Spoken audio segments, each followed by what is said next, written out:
Welcome to the 41st episode of the New Ventures podcast. I'm your host, Sanjoy Sanyal, the founder of Regained Paradise, a boutique climate finance firm and a visiting fellow at the Cambridge Judge Business School. I host the New Ventures podcast to help people starting climate initiatives learn from others who are already progressed in their paths. Today, we keep probing the question of the ecosystem needed to support early stage climate entrepreneurs. And to do that, we have Naveed Chaudhry, co-founder and the head of The Greenhouse, which is an innovation program for early stage pre-seed entrepreneurs building climate smart businesses. Welcome, Naveed. Thanks, Sanjoy. It's great to be here. Naveed, let's start. Grantham Institute Climate Change and the Environment was a founding partner of Climate KIC, which of course is Europe's main climate innovation practice. And then you started The Greenhouse. What motivated you to start The Greenhouse? And in the crowded space of incubators and accelerators, what sets you apart? Yeah, great question, Sanjoy. The fortunate position of having joined the initiative when our innovation activities were part of the Climate Kick initiative. Since then, I've also gone on, obviously, to set up the Greenhouse program. In terms of the period with Climate K or Climate KIC, that partnership and initiative began in the early 2012 was when we set up the accelerator program at Imperial College and the Grantham Institute. That program had been running very consistently until the end of 2020. And at that time, there were changes in the funding structure of Climate KIC. As a result, it meant less funding available for programs like ours. We weren't the only one within the Climate KIC family. There was an accelerator in the Netherlands, there was one in Germany, there was one in Scotland, one in Ireland as well, I think, by the end. So there were a number of these dotted around Europe by the time we came to the end of 2020, but the direct funding had dissipated by that point. We had a decision at that time. I had been in the role for about a year and a half by that point, and Richard Templer, who I report into, has been here from 2012. He's the Director of Innovation at the Grantham Institute. So we had a decision at that point in terms of the next steps for our own innovation activities. And we decided what the program did primarily in terms of being a place for the types of startups that had been on the accelerator could not end. Simply, we had to do what we could to ensure that the program continued. The main motivation to do that was simply the impact that it had on the startups that had been through the program. For us, it fulfilled a unique role within the ecosystem, and it was important that continued. So that was the principal motivation to go away, secure more funding, and redesign the program. We had flexibility because we were entering into a new structure. So we looked at certain elements of the program, changed, and in our view, improved those, and then relaunched effectively as the Greenhouse. So in terms of the level of saturation when it comes to incubators and accelerators, Sanjoy, I agree with your general premise in that, yes, I think the London tech ecosystem in general, is heavily saturated in terms of these programs at the moment. There isn't an obvious differentiating factor. But when it comes to climate, when I joined the program in the middle of 2019, there were very, very few other specialist accelerators within London that were focused on climate change. That has changed since then. So new programs have cropped up. We've seen some venture builders, incubators, and a couple of accelerators come on board. So it's starting to build up, but I think we're not at the point of saturation yet in climate. So, there's still room to grow, and there's still, I think, opportunities for us to create new pathways for climate innovators to get more support. And what I really liked is the impact that you were creating motivated you to raise funds and restart the process, relaunch your incubation services under the Greenhouse. Now, let's understand your process and offering. Sure. So maybe I'll take this question in two parts. In terms of the process, I could go into selection and then also into how we deliver the program. So I think the selection process itself is interesting and something we have thought long and hard about. Again, this was one of the aspects that we did change following the transition from Climate KIC to the Greenhouse. First and foremost, we have a number of criteria which we bear in mind when it comes to the teams we want to take on board. Unsurprisingly, on the top of that list is the potential climate impact and the relevance of that solution to the climate challenge that we're facing. On that point, we are not specifically thesis driven beyond that statement at this point. So we're very open to innovators tackling climate mitigation, innovators looking at climate adaptation solutions, innovators looking at broader environmental issues as well. It's not just linked or limited to carbon related solutions beyond greenhouse gases and other areas of the climate challenges that we're facing. We will look at the strength and the uniqueness of the innovation and any intellectual property that the team has or has the capacity to create. That is a learning of the previous decade of work that we've done with our startups, where we see consistently those startups that have deep IP, unique know-how, and knowledge inevitably end up being more attractive to investors on the whole, statistically doing better than those that don't in the space. But that's not to say we don't accept others, but we do have an inclination towards those who are strong in this space. We look at their potential to scale and effectively their likelihood of market success. What's their commercial proposition? Will their commercial proposition allow them to scale and grow? Are they likely to have a significant kind of commercial market impact? Because we're not supporting not-for-profits or philanthropic entities, we're supporting commercial entities. So we want to see that those have the ability to scale, and that will obviously allow them to have greater climate impact. And then we will also look at the team capability. What are the skills that the team has? Do they have the skills to actually deliver on the proposition that they are proposing? Are they the type of team that will have the drive to actually commit and work to make the specific solution work? The final criteria, if we looked at the scoring mechanism, is their overall suitability for the greenhouse. This is a more difficult assessment to make in some cases, but we want to ensure that anyone who joins our program will actually get the most out of our program as well. Teams could be too early and in that case not benefit from what we have to offer. Teams could also be too mature for what we're looking to do, and again not benefit in the best possible way. So there is a sweet spot where we want to find teams at a certain level of maturity, have a certain level of development and focus to actually get the most out of what we're proposing. There's an application form which we have and we invite applicants to complete, and we will assess that once the application window's finished. What we do is we'll whittle down the number of applicants to 20 to 25 teams, depending on the quality of applications we receive. And then we will invite those up to 25 teams to a 2-day bootcamp. This bootcamp is a factor in the selection process. The application form is step 1, the bootcamp is step 2, and we will have up to 25 teams with us at the Royal Institution in Mayfair. And the 2 days are essentially an opportunity for the startups to network. It's an opportunity for them to hopefully learn from us and get feedback. And it's an opportunity for us to learn more about the entrepreneurs, especially in some of the softer elements that we look for. Day 1 largely comprises of networking opportunities for the startups. We will run through a business model canvas with them and ask the startups to complete that on day 1. We will then spend one-on-one time with each of the startups, give them feedback based on what they've completed so far. During that process, we will look at things like how credible is the idea, albeit we've assessed that from the application form as well. We will look at, how the entrepreneurs take feedback on board. Are they open-minded? Are they willing to listen? Are they humble enough to recognize that they're at the beginning of a potentially long and difficult journey, and that there are others out there who could also add value along the way? And are they hungry? Do they want to learn? Do they want to take insights and feedback on board? So it gives us some insight into that mindset of the entrepreneur. We will then also set up peer-to-peer sessions on day 1. So we encourage the teams to present their ideas to each other, get feedback, ask questions of each other as well. And what we're looking at there is their ability to be a constructive part of a cohort. We do see our intakes as cohorts rather than just individual startups.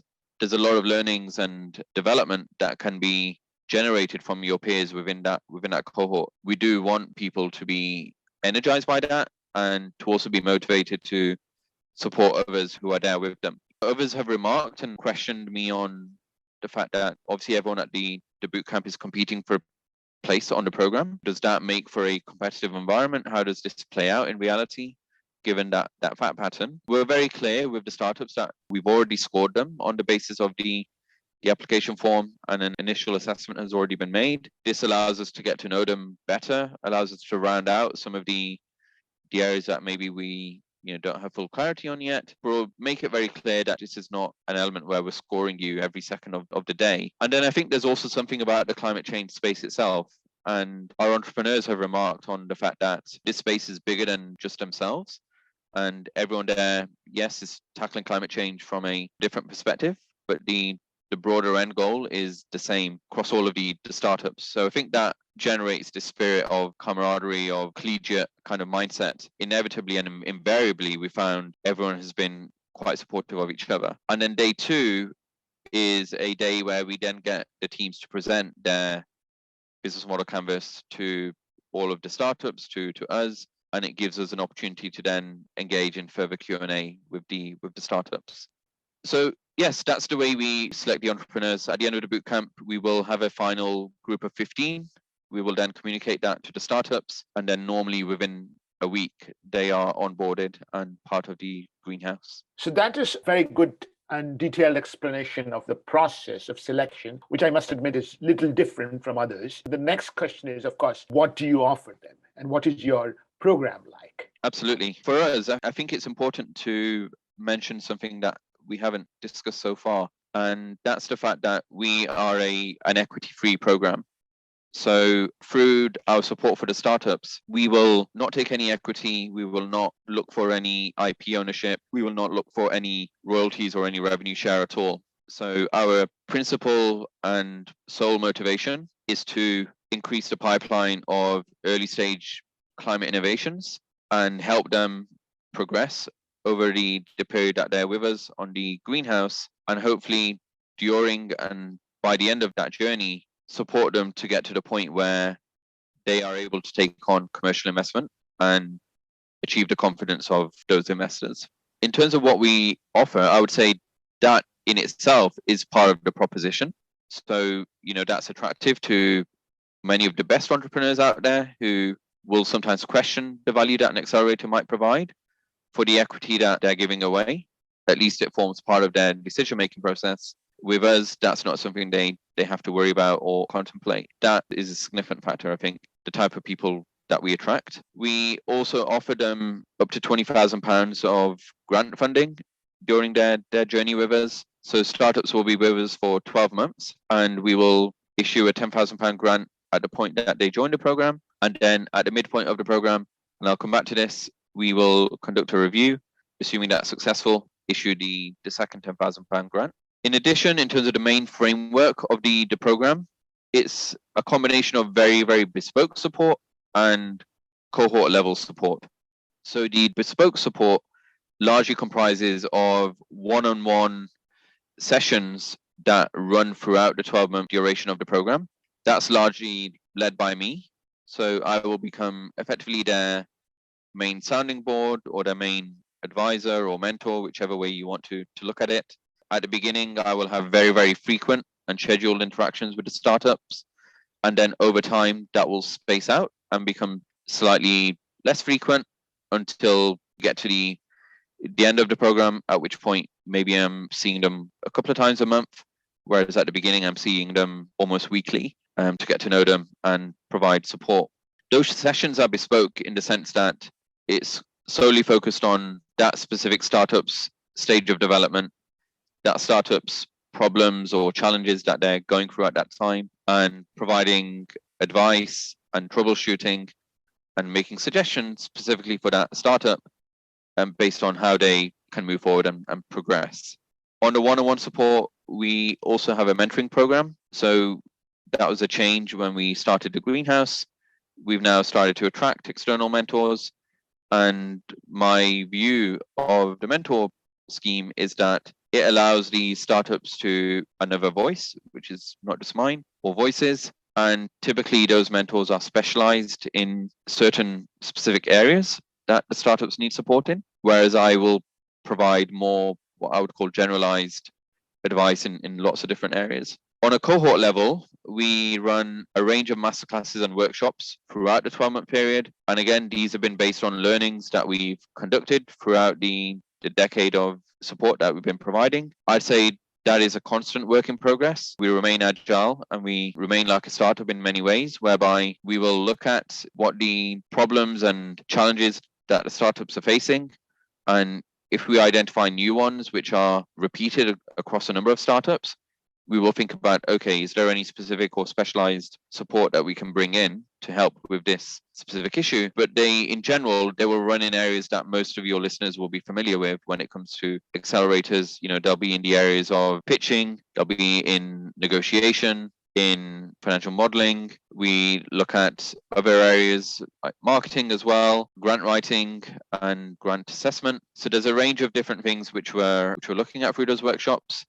And one of the unique elements, I think, and I'll come back to this, is customer discovery, where we have a specific workshop right at the beginning of the program. So just to round off the support, we also do what we can in terms of connectivity with the investor community. So we're constantly looking to develop and generate new leads and insights there.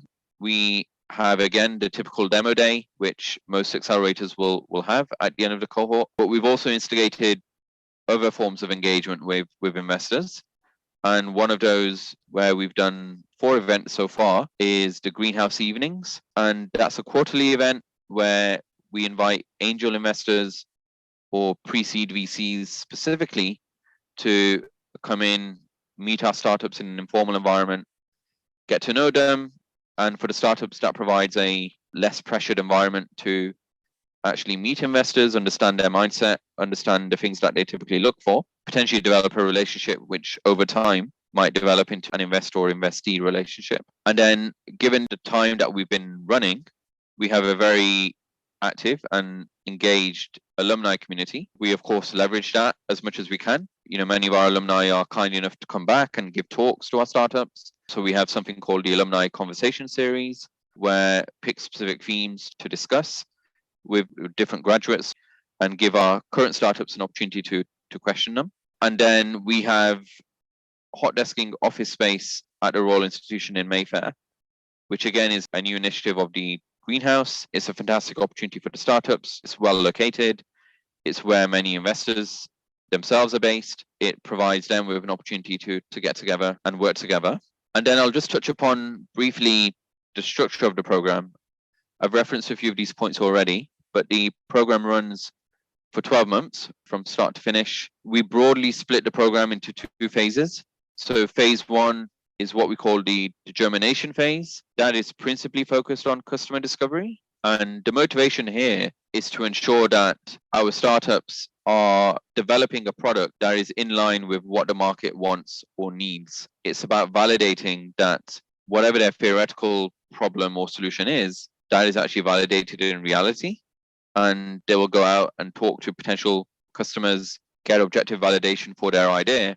That then gives them confidence that the time and money that they might invest in prototyping or writing code is going to be time well spent and not something that they do in isolation, then go out to the market and in the worst case find out actually there's no need for it, or the problem doesn't actually exist. We push them hard on having many conversations. When they do the business model canvas, they will identify a lot of the elements, assumptions at that stage, and the customer discovery process is all about validating those assumptions so that those assumptions become reality and are engaged and are based on real conversations that they've had. We will then conduct a review halfway through, assuming they've had the requisite number of conversations and that they have, to a large extent, validated their business model. We will then issue the second £10,000 grant. And then the second half of the program, the propagation phase, is focused on the startups commercially validating their proposition. So we want them to secure their first customer, even if it's in pilot form. And we want them to try to raise at least 100K in grant funding or equity funding, which will give them a good cushion to continue with what they're building once they complete the program. That is great. One thing that I wanted to pick up, Naveed, was on this mentoring thing. How do you select mentors? Because one criticism about the mentoring process is that mentors take a lot of time to understand the business that they're working with. Sanjoy, that's a great question and something we thought long and hard about when we initiated the initial mentoring process early in 2022. First and foremost, and I've been a mentor myself, that informed some of our thinking. We also spoke to other people who are part of our community to some insights, as well as gauge from the startups what would be valuable and what would work for a program like ours. First and foremost, we want a certain level of commitment from the mentors that we work with. Each mentor that potentially comes on board with the greenhouse commits to supporting either one or two startups. They will commit to a minimum of 2 hours per month to each of the startups that they support. Secondly, the reason we do mentoring is to try and fill specific areas of need and challenges that we know the startups that join our program go through. We're quite focused on finding mentors that fulfill or have areas of expertise in quite specific categories. To give you an example of what some of those might be, they are things like marketing and communication, investment strategy and fundraising. It might be industry partnership and knowledge of developing partnerships within industry, technical expertise, both on the software and the hardware side, team growth and governance, because teams towards the second half of the program are starting to think about hiring. Some of them are starting to think about developing boards or at least advisory boards. Leadership coaching comes into it. Again, teams are getting to the point where they're starting to think about their company culture, they're starting to hire new people, and leadership becomes something they start to focus on. Innovation frameworks. This is something which will apply to fewer of the teams by that point, but bear in mind that a number of our teams do have to pivot or do have to iterate based on the customer discovery feedback. So it does help them to stay aligned to a framework that will allow them to iterate efficiently and pivot efficiently when moving forward. Same applies to things like design principles, which is something we look at, go-to-market strategy, especially as the startups are now trying to get their first customers on board, and other areas like financial modeling, IP and patents, which are consistent across startups as a challenge, but maybe something they are working on for the whole time. So skill sets are important, making sure that they fulfill specific needs that we need. We like them to have had prior mentoring experience. That for us makes it easier to gain confidence. Okay, they'll be able to get up to speed quickly. They typically have an idea of what the startups, what their ways of working are like, and they have a good understanding of what the mentor-mentee relationship is like. We're very conscious to communicate to the mentors that it's the startups that we're concerned about. We're all here and the mentors need to be here purely for the benefit of the startups. It's obviously great if the mentors get something out of it as well, and obviously very often they do. But first and foremost, we're here for the startups. They're not here for us. We have no ownership in the startups. We have no economic interest. So it's all about helping the startups move forward.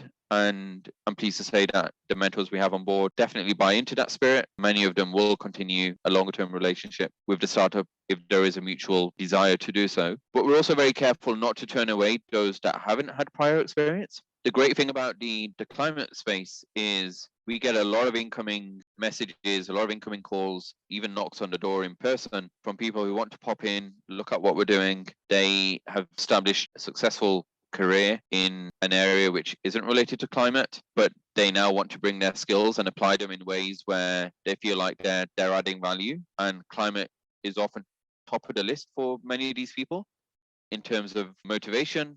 They want to see what they can do about climate change. We will invite those people in as well and make them part of the community.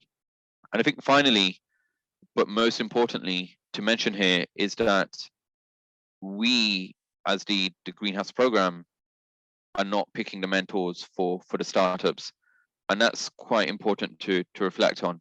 So anyone who comes on board our program as a mentor is not guaranteed to be mentoring a startup, and at the same time we do not force our startups into having to have a mentor or taking on a mentor.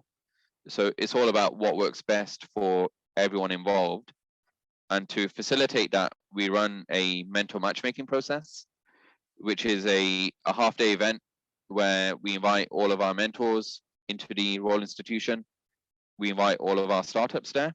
They effectively engage in a speed dating exercise. Groundwork has been laid for that exercise. We share profiles of the mentors and the startups with each other, but they get 10 minutes each to spend time getting to know each other, getting a feel for the personalities, asking questions. And then at the end of that process, both the mentors and the startups will submit preferences of who they would like to work with or where they feel like they can add value. And we will then execute a matchmaking process where we will then match together based on the preferences of each side. At the end of the day, if there isn't an obvious match for a specific mentor, we will communicate that to the mentor. We will still keep them on board because there might be ad hoc support that startups need at some point, which the mentor could help with, but we won't assign them to a startup. And all our mentors also appreciate and respect the approach that we take there. Right. And as we trying to understand you, you mentioned that you rekindled the innovation exercise and launched it under the name of the Greenhouse with a new set of supporters. So maybe you should mention their names at this point of time. Yes, absolutely. And of course, without them, we wouldn't have a funded program in the way we do. So we're extremely grateful for the support that we've had. From a financial perspective, it's been principally HSBC. This has been part of overall framework of support for climate change and climate change innovation. And HSBC made a significant commitment a couple of years ago to allocate a significant amount of capital in that space. Some of that was kindly allocated to the program that we run and will support us until at least the end of 2024. We have also been supported significantly by a grant from the European Regional Development Fund. And that again has been core funding for the program, has allowed us a significant amount of flexibility in terms of what we've been able to offer to the startups. That has also funded a huge amount of work in the broader Centre for Climate Change Innovation that we've set up. That's a grant that will come to an end next year. We've also had direct support from the Mayor of London through the Greater London Authority. There we've had funding for, in particular, interns and internships. And we've been able to essentially provide effectively vouchers for our startups to work with interns that stay with them for a approximately 13-week period and really help them in that transition from being a team comprised solely of founders to one that is transitioning to a team where they will inevitably and eventually hire external full-time staff and start to build up their team. And the interns provide a great transition point for them. And then we've had some funding from the Prince Albert of Monaco Foundation as well, which has supported a couple of startups on the program directly. That comprises the majority of the financial support. And as I mentioned, we've been extremely grateful. We've also had lots of in-kind support from lots of actors from within the ecosystem. Slaughter and May have been providing really interesting legal support for some of our startups. Mathis and Squire, who provided a lot of IP support. We've had Catherine Lee providing accounting support, Ready and Gross on IP as well. And there's been many of us who come to us and offered their support. And then, of course, the mentors who we've talked about are a very important part of our support network. Excellent. We have come to the end of the first section, and I'll kind of summarize some of the key takeaways of your business, if I may. And I think one interesting thing about what we heard you say, Naveed, is that you have a 1-year program, which is obviously pretty long, and you have a fairly clear sense of what you want to see startups achieve at the end of a year. $100,000 of seed angel funding, at least a first customer, and so on and so forth. To me, as I heard you speak, you almost work backwards from there. You kind of develop a cohort level programming and then mentor support that will help entrepreneurs reach that goal. Another interesting thing, which I probably don't hear other incubators say so clearly, is the amount of support you yourself spend with the companies. Often investment managers are managing the project, but you obviously spend a lot more time with the companies themselves, which is, of course, quite unique. I think it is wonderful that towards the end you mentioned all your supporters, and this is incredibly great. We all must support them from the climate tech ecosystem, but I also found it very exhilarating to hear that people with a lot of experience come in popping into your door. And to me, that's really, really very fascinating. That's kind of my takeaway from this first section. Your takeaways are very accurate. It's interesting to get your perspective. Now that we have laid out the background and the processes, Let's just talk about success that you've achieved. Should we start by talking about the number of cohorts? You already alluded to this. You started in 2020 in this new avatar, and the number of companies. Yes, absolutely. And if you don't mind, Sanjoy, I may just reference some of the history as well, because I think it's important to share that in terms of the legacy of what the program, including the previous iteration, has achieved since 2012. Absolutely. So between 2012 and the initiation of the greenhouse, we had supported about approximately 90 UK-based pre-seed climate-focused startups. In 2022, 80% of those 90 were still actively trading. Of those 90, 68 teams graduated. And when we say graduated, it means they achieved that target of raising at least £100,000 of investment while they were on the program or grant funding. Many of them also raised that funding later, but 68 of the 90 did so within that period. And of those 68, 64 are still actively trading, which is about a 95% success rate in terms of those being ongoing concerns. We know those 64 have raised at least $700 million of equity funding. In reality, the number is actually significantly higher because some of those investments haven't been disclosed. And there's also a whole load of public funding they've raised, which isn't included in some cases in those numbers. It may be closer to $1 billion in our view. They're now operational across over 25 countries around the world. They're employing over 1,000 full-time staff. They've gone on to, in our view, a very, very wide range of different impacts out there in the world. And we feel now that's going to increase in an accelerated way because those companies are obviously increasingly mature. There's a greater focus on the climate space. So that's a bit of the legacy, and that's a continuing legacy because, as I mentioned, the majority, almost all of those companies are still active and actively trading. Coming on to the greenhouse, we have recently just accepted our 4th cohort of climate innovators, and we took approximately 15 teams in each of those cohorts. Cohort 1 joined us in January 2021, cohort 2 in July 2021, cohort 3 in January 2022, and cohort 4 in September 2022, because we've now shifted the timetable slightly. Cohort 5 will join us in late March 2023, and applications for that will open in December 2022 for anyone who's listening and may want to apply. And so that's approximately just under 60 startups that have gone through the greenhouse program so far, and the majority of those are still actively trading. There are 2 startups who have ceased trading from within that community, but the majority of them are still active at the moment. And many of them have gone on to have great successes already raised. We've continued with the success rate we've had in previous years, which is between 60 and 70% of each cohort will hit that 100K target during the 12 months. That was hit in cohort 1, it was overachieved in cohort 1 actually. The same in cohort 2, we overachieved from that perspective. Cohort 3 feels like it's on target, there are a few months to go. And then cohort 4 is obviously still relatively new. Well, these are really very heartwarming numbers. What everybody wants to hear about is some stories, right?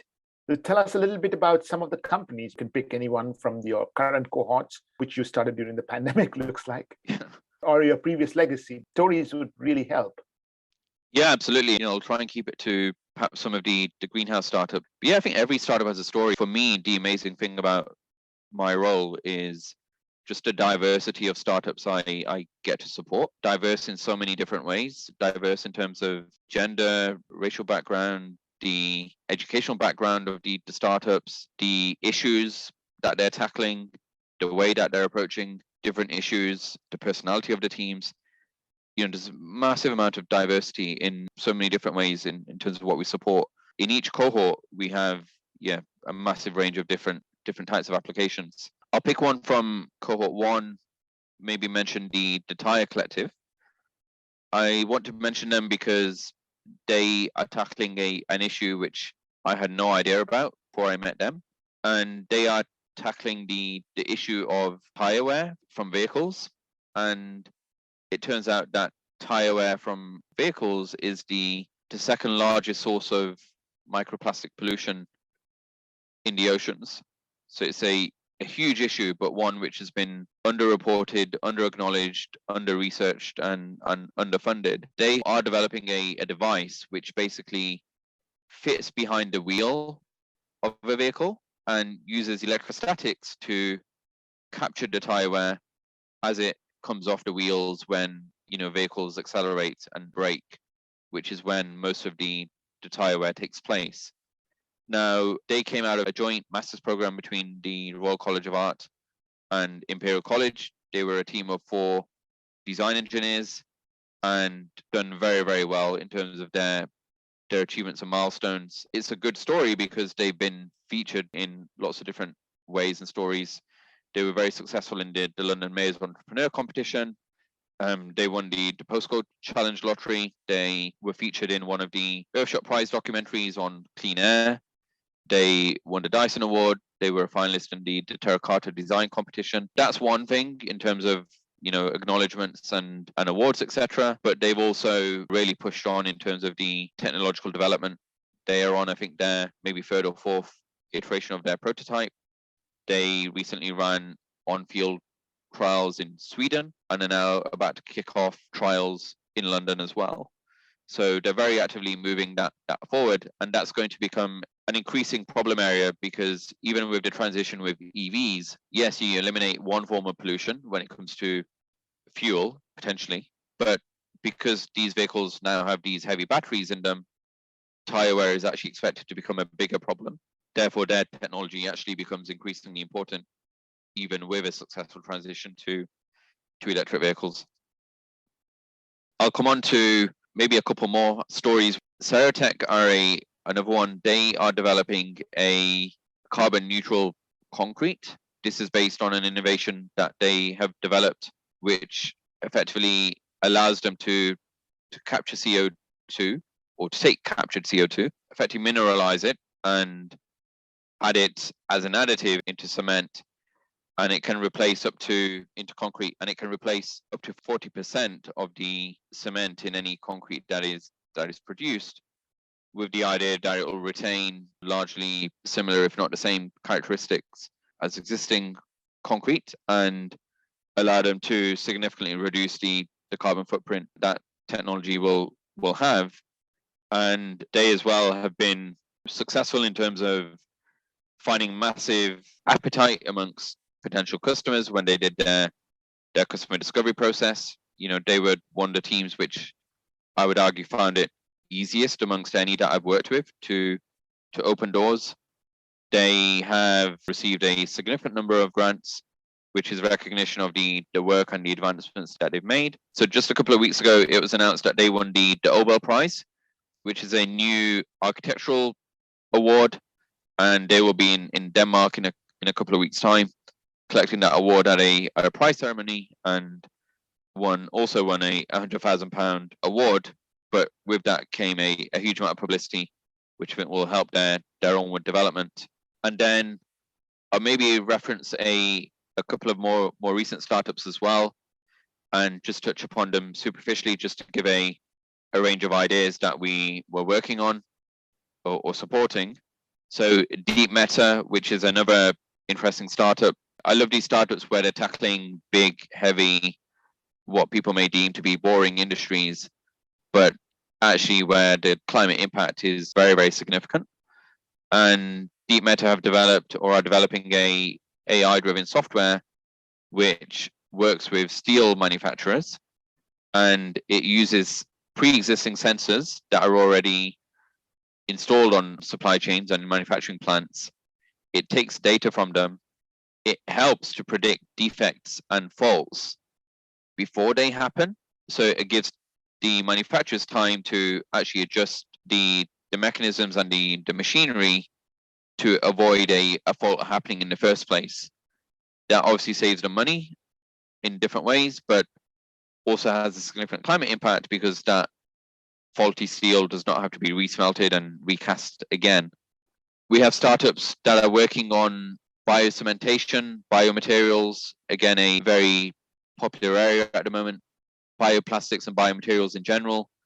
We've seen lots of innovations in. We have a number of teams looking at the fashion space, Radiant Matter, who are looking at biodegradable sequins and other alternatives. We've got Sages, who are looking at extracting dyes from food waste.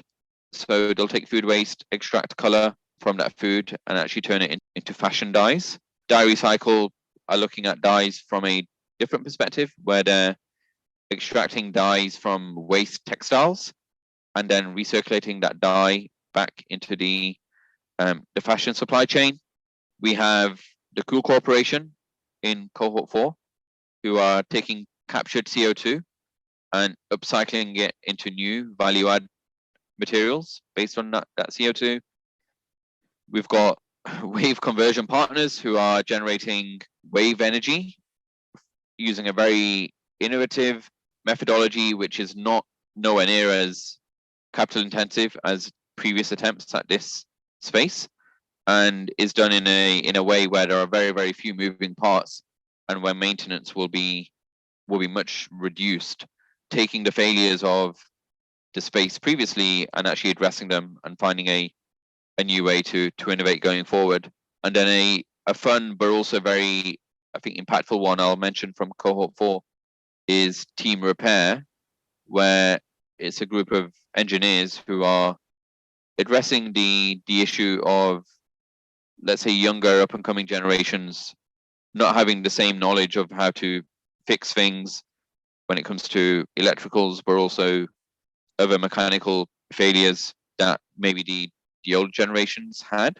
And they take toys, introduce defects into them, and then share them with school-age children. They teach them how to fix those defects, and then those children get to keep those toys for a month. They get to play with them, and they then return them. They get a new defective toy. They learn how to fix that, play with that for a month, and then repeat the same cycle again. Right. Now, all I can say at the end of this section is that if you ever write a book, it's going to be a bestseller. Okay, good to know. Maybe I'll consider that at some point.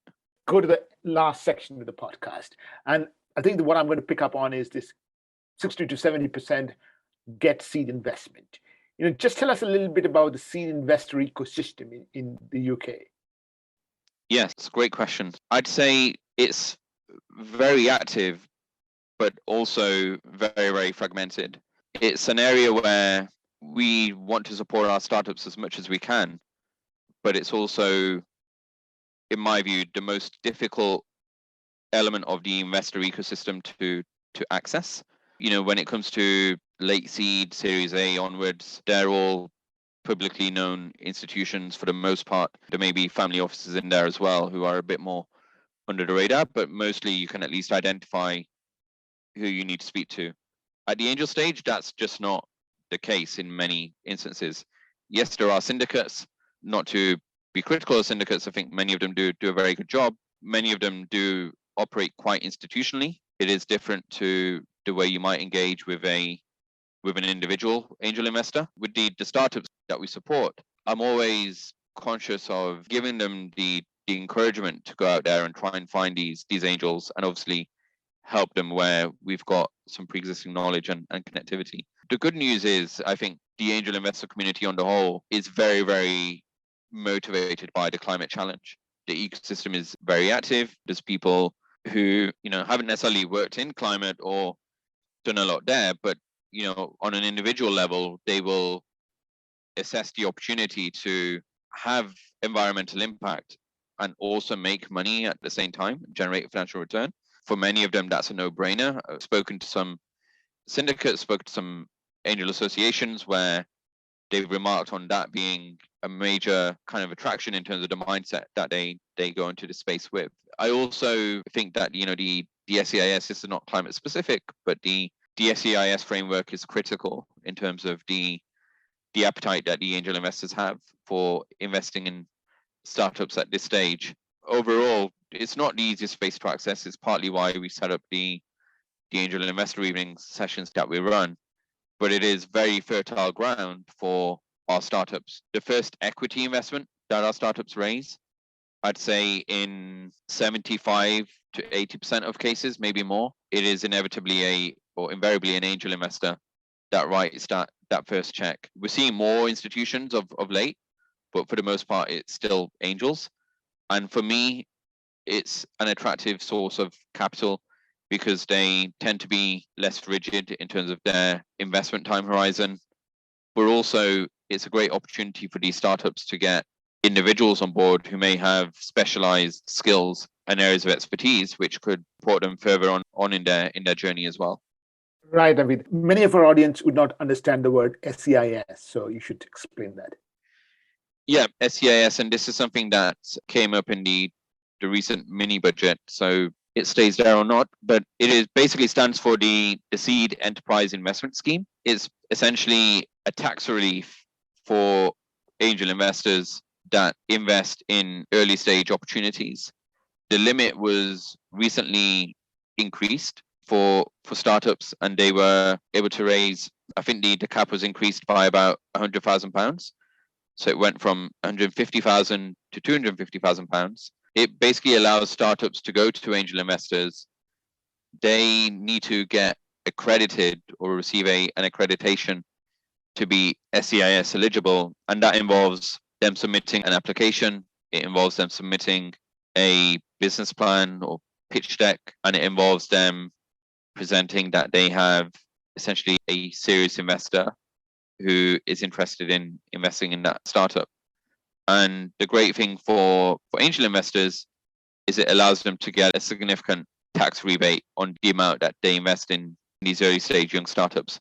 And I think for SEIS, they're able to claim 50% or close to 50% of the investment they may put into a startup back on their tax obligations. So it's a very, very attractive proposition for them. Great. And you have been tracking VC investments in the companies even after the seed investment, and you have a lot of data actually. Would you like to reflect a little bit about the type of VC investors who are investing and their motivations? For example, are they specialized climate investors? That's a question that always is on top of my mind. Yeah, it's a good question. I would say we're seeing increasingly more specialized investors come into the space. They are appearing both at the early stage, I'd say most frequently at the early stage, the seed stage in particular, but we're starting to see them come up at later stages as well, especially at the growth stage with many of the sovereign wealth funds and some of the big private equity houses. And there's also a growth in corporate venture capital, which I think is important to mention here. We're seeing many of those have a sustainability slant as well, partly strategically in terms of the nature of the business, but partly just, I think, seeing it as good business sense when it comes to investments going forward. I'm seeing more and more specialized investors come in, and some of them are what I would call generic. So they will invest in any sector where they see it as sustainability or climate linkage, but many of them are specialized, and the most frequent area of specialization I have seen relates to CO2 removal. Lots of kind of specialist firms who see CO2 removal as a target in itself. They'll have criteria linked to the potential for a startup to remove a certain amount of CO2 per year, let's say 5 years into their development or 10 years into their development. That's a measure by which they maybe simplify or select some of the investment opportunities that they will consider. And then we see specialisms in the sense of some will stay focused on software only, software enabled innovations, and then others who are focused on hardware, but happy to see that spread in other areas. I've seen funds who are specifically focused on just plastic, for example, and increasing the circularity of plastic within the ecosystem, which I found really interesting and intriguing. Going forward, I think we'll see more and more specialist funds crop up. I think we'll see the climate space kind of sliced and diced in a way into different segments, and specialists will crop up in different areas. and we'll still continue to see generic climate funds as well. Just a final point to add there is what you might call non-climate funds are also increasingly investing within what we would deem to be climate-specific startups. This is, in my view, just inevitable. It's a function of the space, the global economy at large, that every single sector is going to have to decarbonize. In every single sector of the economy, you will find what you could categorize as climate-focused startups. You'll find these generalist or generic investors also investing heavily into climate startups, I think. One of the things about traditional VC investing, these what you call general VCs funds, is that their propensity to put in larger amounts of capital in single deals. That's the way the economics of the VC industry work. Does that work with the climate industry? I was kind of interested in your opinion on this topic. Yes, you're absolutely right. There is absolutely a propensity to deploy more capital, particularly at the later stages. And yes, the economics of the VC industry and in a way incentivizes bigger funds as long as the manager delivers good returns. I'd say it wasn't just the fact of deploying more capital that has been a characteristic of the digital space in particular, but the way that capital has been deployed, and contrast this with climate in a second. But when you look at a lot of the digital startups who raised a lot of money and didn't end up doing well, in many instances, it was a case of raising more and more money to fund loss-making growth. This was the idea that pump more and more money into a startup, allow it to obtain more and more market share so that it eventually, digital terms, owns the market. Once it's done that, it can then easily convert the business model to one where rather than giving things away for free, you can start charging those consumers for that service because either they've become too reliant on it, or you've eliminated all the other competitors, or the market dynamics have shifted in some way. And that startup can then start to generate profits and return money to investors. Now, we've seen, yes, that can happen, but I think it's more difficult than many investors expected. In those cases, we can now look back and say, okay, those larger and larger amounts of funds that were deployed were maybe not deployed effectively.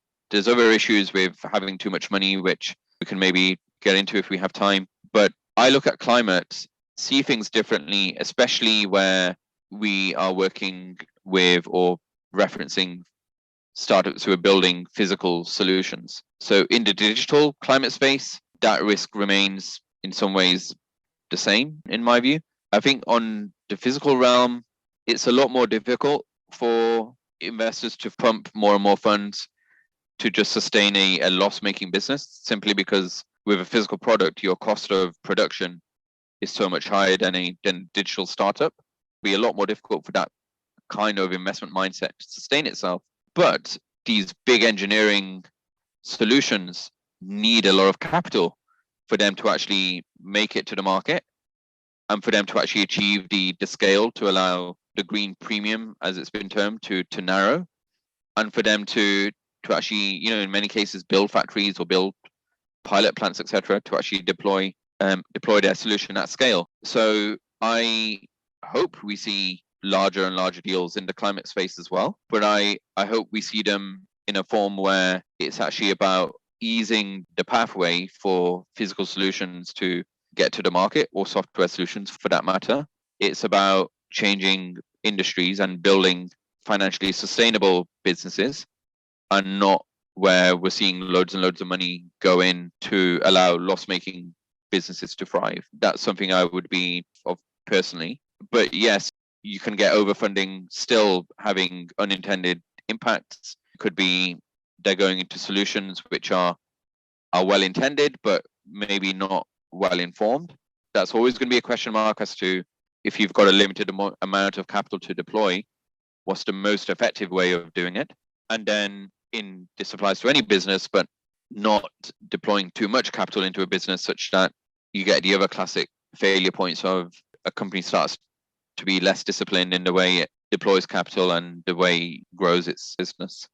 Great. And the other worry I have is about the other incubators coming in. You started by saying that in your early days, there were few climate incubators. And of course, you also mentioned that the space in climate incubators is not saturated in any way. But as more incubators come in, do you ever worry that entrepreneurs have the incentive to move from one program to another, picking up some money and then never really building a business? It's happened before.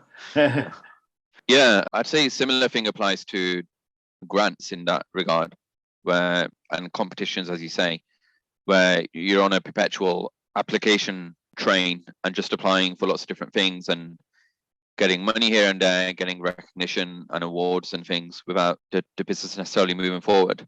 Really good question. First thing I'd say is I and we are not precious about, in inverted commas, owning our startups. For me, principal motivation is about supporting the startups and doing whatever we can to ensure that they are successful and that they go on to have the impact that they intend to have.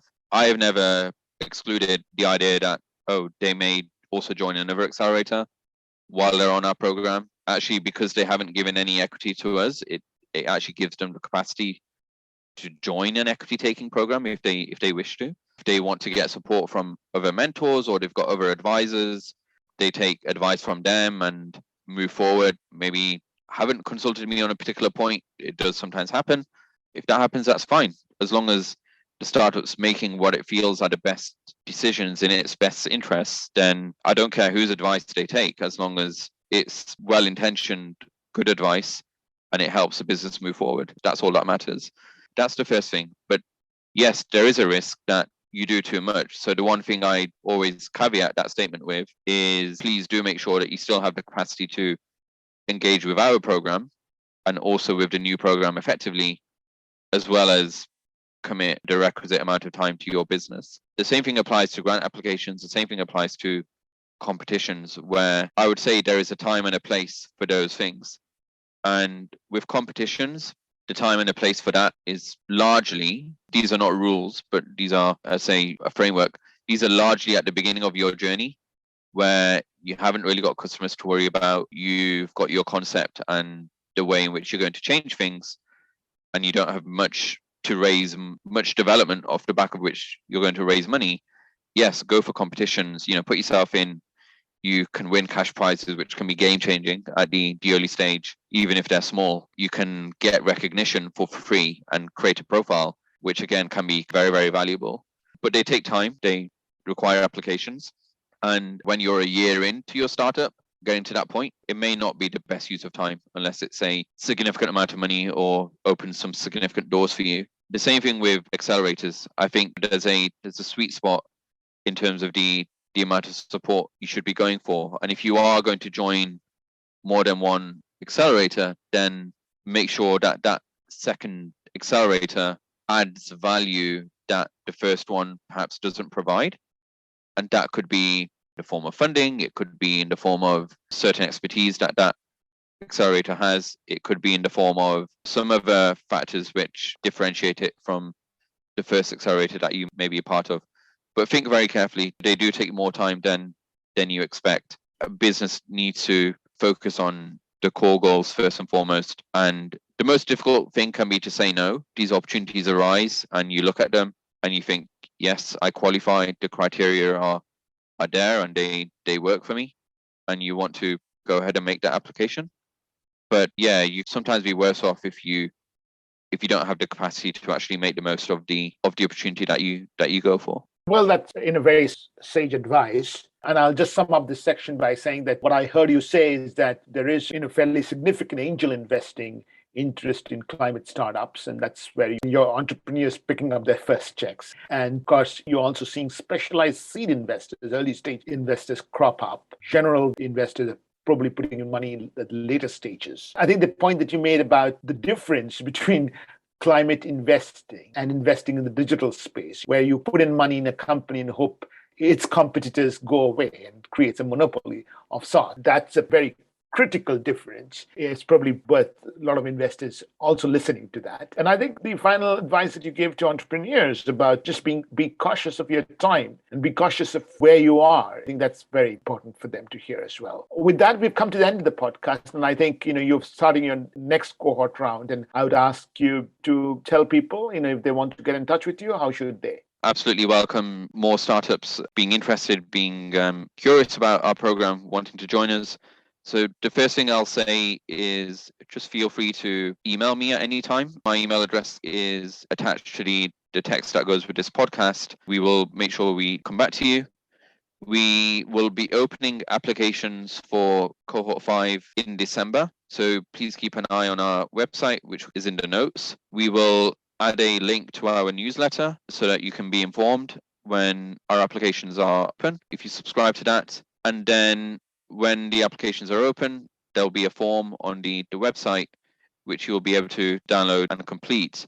And we will also have a number of Q&A sessions within the application